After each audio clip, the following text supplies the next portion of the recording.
church for our Good Friday service.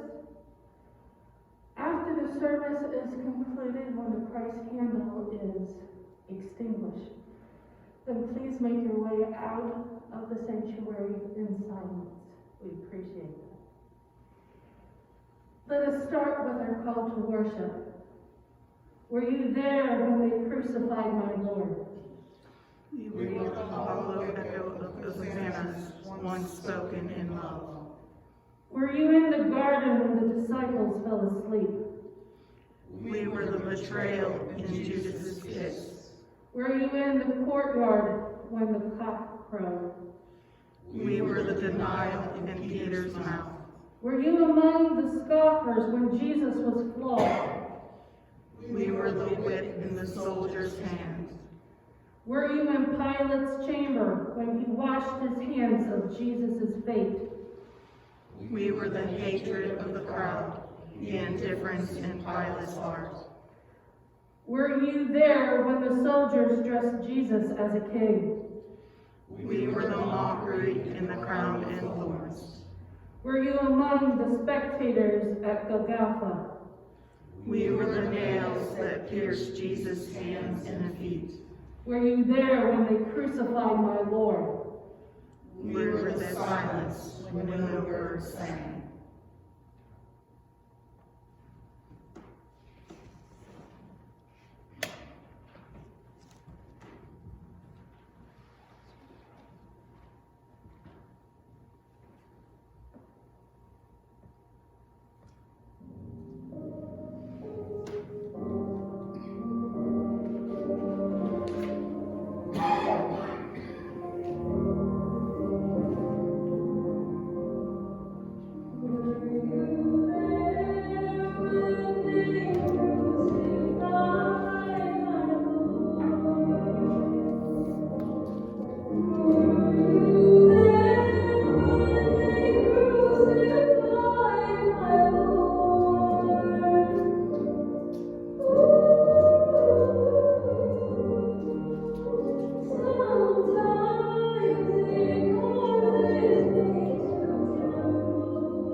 Let's pray together.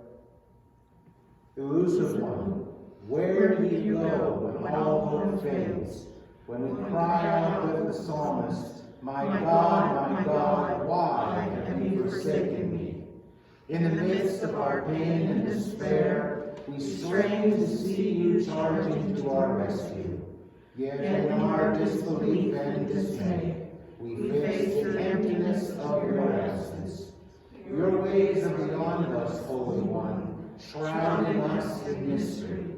Be with us in our hour of greatest need, and do not abandon us when we deny you. Our first reading comes from Luke, chapter 22, verses 39 through 53. Jesus went out as usual to the Mount of Olives, and his disciples followed him. On reaching the place, he said to them, "Pray that you will not fall into temptation." He withdrew about a stone's throw beyond them, knelt down and prayed, "Father, if you are willing, take this cup from me, yet not my will, but yours be done." An angel from heaven appeared to him and strengthened him. And being in anguish, he prayed more earnestly, and his sweat was like drops of blood falling to the ground. When he rose from prayer and went back to his disciples, he found them asleep, exhausted from sorrow. "Why are you sleeping?" he asked them. "Get up and pray, so that you will not fall into temptation." While he was still speaking, a crowd came up, and a man who was called Judas, one of the 12, was leading them. He approached Jesus to kiss him, but Jesus asked him, "Judas, are you betraying the Son of Man with a kiss?" When Jesus' followers saw what was going to happen, they said, "Lord, should we strike out with our swords?" And one of them struck the servant of the high priest, cutting off his right ear. But Jesus answered, "No more of this." And he touched the man's ear and healed him. Then Jesus said to the chief priests, the officers of the temple guard, and the elders who had come for him, "Am I leading a rebellion that you have come with swords and clubs? Every day I was with you in the temple courts, and you did not lay a hand on me.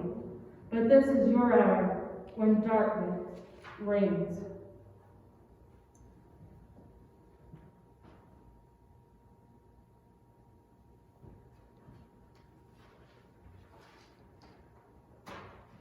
The second reading is from the Gospel of John, chapter 18, verses 12 through 14. Then the detachment of soldiers with its commander and the Jewish officials arrested Jesus. They bound him and brought him first to Annas, who was the father-in-law of Caiaphas, the high priest that year. Caiaphas was the one who advised the Jewish leaders that it would be good if one man died for the people.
verse 54b through 62.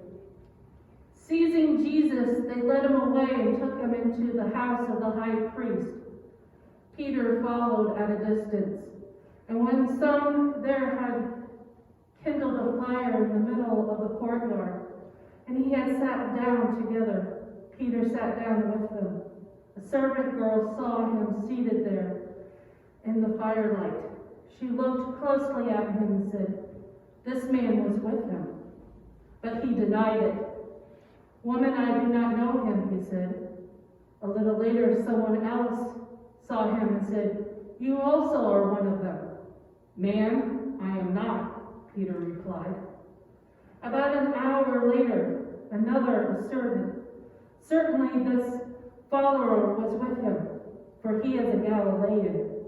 Peter replied, "Man, I do not know what you are talking about." Just as he was speaking, the rooster crowed. The Lord turned and looked straight at Peter. Then Peter remembered the word that the Lord had spoken to him. "Before the rooster crows today, you will disown me 3 times." And he went outside and wept bitterly.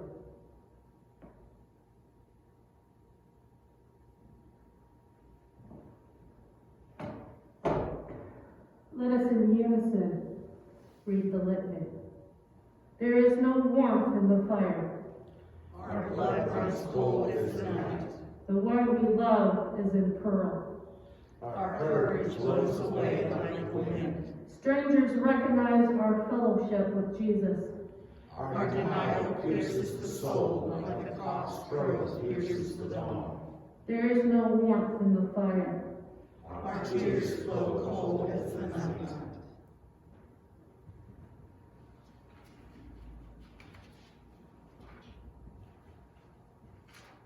Meanwhile, the high priest questioned Jesus about his disciples and his teaching. "I have spoken openly to the world," Jesus replied. "I have always taught in synagogues or at the temple where all the Jews come together. I said nothing in secret. Why question me? Ask those who heard me. Surely they know what I said." When Jesus said this, one of the officials nearby slapped him in the face. "Is this the way you answer the high priest?" he demanded. "If I said something wrong," Jesus replied, "testify as to what is wrong. But if I spoke the truth, why did you strike me?"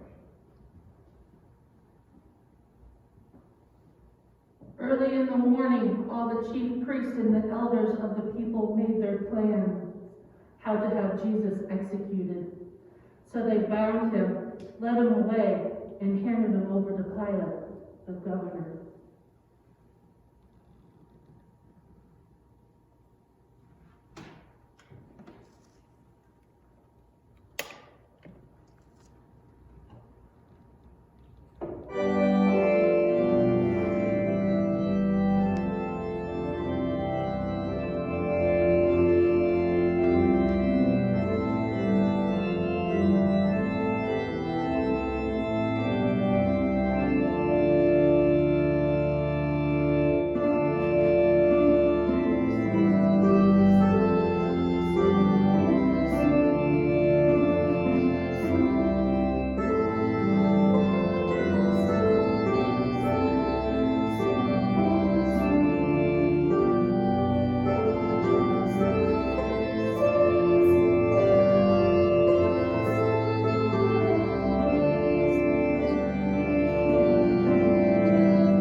When Judas, who had betrayed him, saw that Jesus was condemned, he was seized with remorse and returned the 30 pieces of silver to the chief priests and the elders. I have sinned, he said, for I have betrayed innocent blood. What is that to us? They replied. That's your responsibility. So Judas threw the money into the temple and left. Then he went away and hanged himself. The chief priests picked up the coins and said, it is against the law to put this into the treasury, since it is blood money. So they decided to use the money to buy the potter's field as a burial place for foreigners. That is why it has been called the field of blood to this day. Then what was spoken by Jeremiah the prophet was fulfilled. They took the 30 pieces of silver, the price set on him by the people of Israel, and they used them to buy the potter's field as the Lord commanded me.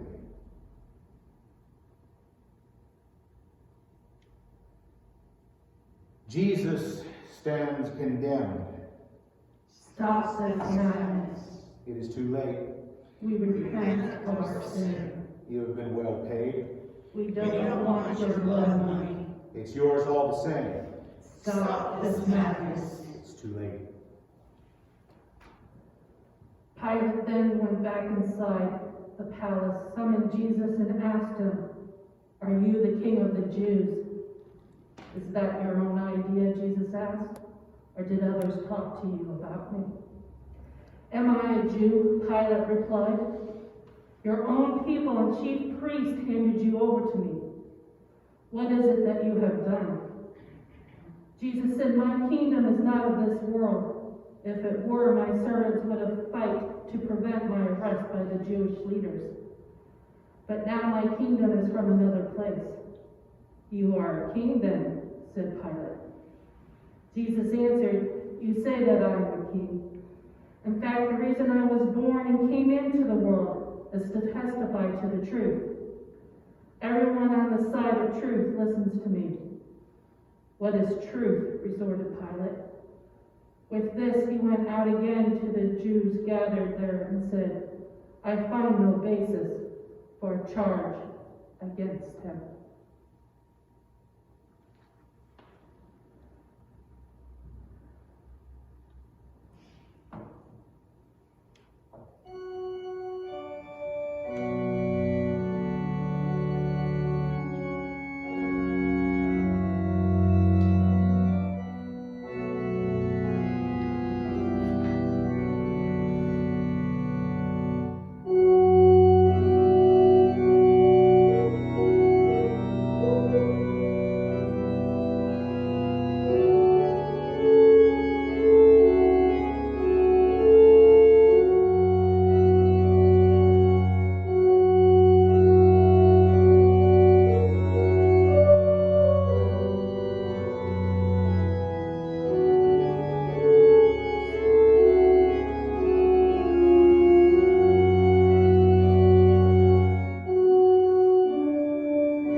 governor's custom at the festival to release a prisoner chosen by the crowd.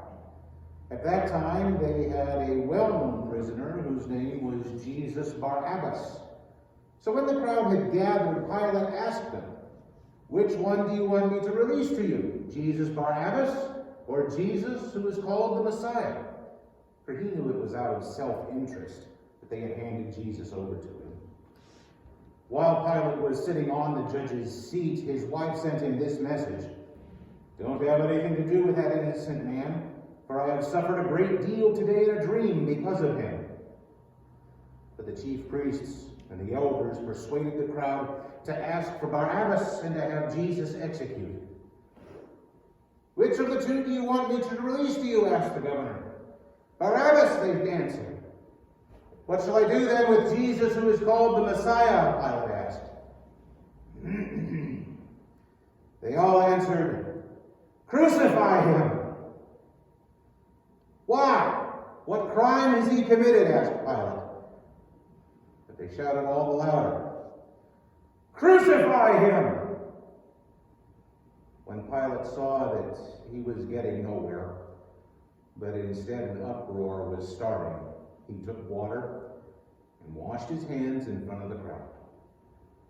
"I am innocent of this man's blood," he said. "It is your responsibility."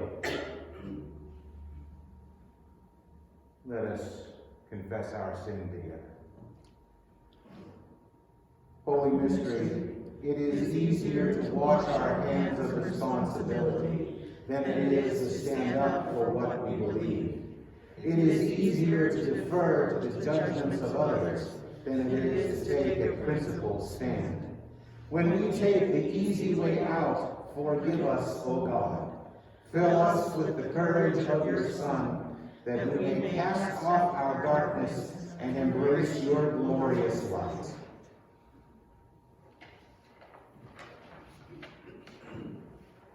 Then he released Barabbas to them, but he had Jesus flogged and handed him over to be crucified. Then the governor's soldiers took Jesus into the Praetorium and gathered the whole company of soldiers around him. They stripped him and put on a scarlet robe on him. And they twisted together a crown of thorns and set it on his head. They put a staff in his right hand. Then they knelt in front of him and mocked him. "Hail, King of the Jews," they said. They spat on him and took the staff and struck him on the head again and again. After they had mocked him, they took off the robe and put his own clothes on him. Then they led him away to crucify him.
they were going out, they met a man from Cyrene named Simon, and they forced him to carry the cross.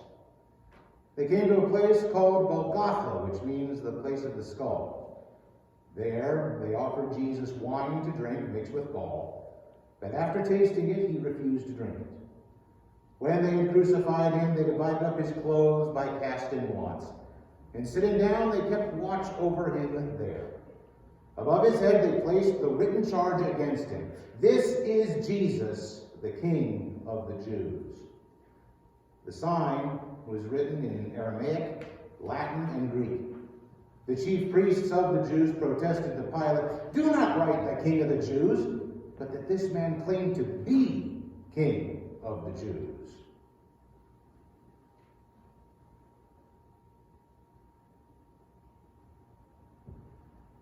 The people stood watching as the rulers even snared at him.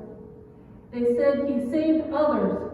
Let him save himself, if he is God's Messiah, the chosen one." One of the criminals who hung there hurled insults at him. "Aren't you the Messiah? Save yourself and us." But the other criminal rebuked him. "Don't you fear God," he said, "since you are under the same sentence?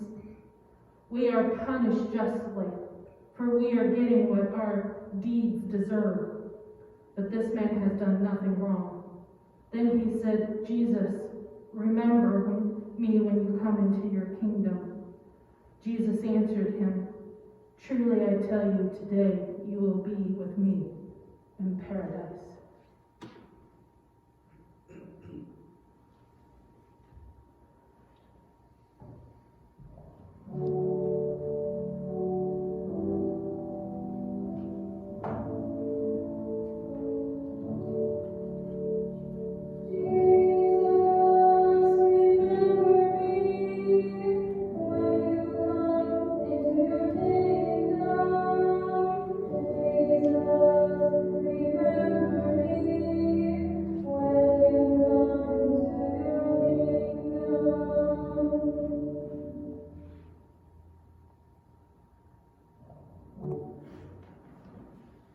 Come to the cross and feel the weight of the world.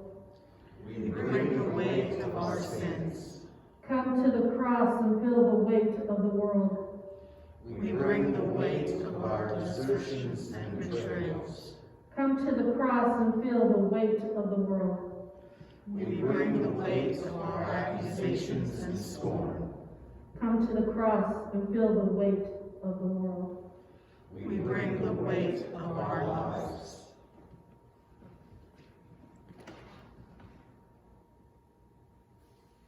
At noon, darkness came over the whole land until 3 in the afternoon.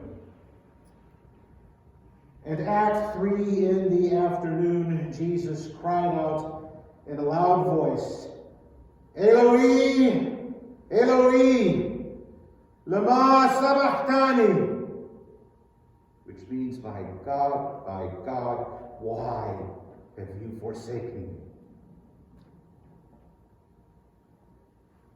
When some of those standing near heard this, they said, "Listen, he's calling Elijah." Some ran, filled the sponge with wine vinegar, put it on a staff, and offered it to Jesus to drink.